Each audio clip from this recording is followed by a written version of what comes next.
তুমি রাগ করেছো? কেন? কেন রাগ করেছো? এ বাবা হেসে ফেলেছে। সে রাগ দেখাও। ঈশা তোমার রাগ হয়েছে? কেন?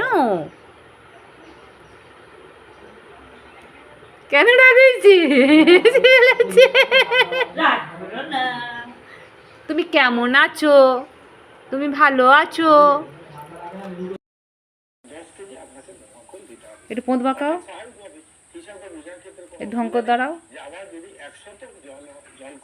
একটু হাসো, একটু হ্যালো বন্ধুরা বলো। তোমরা সব কেমন আছো?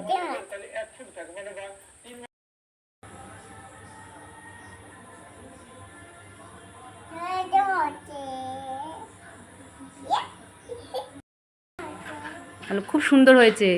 এদিকে তাকাও।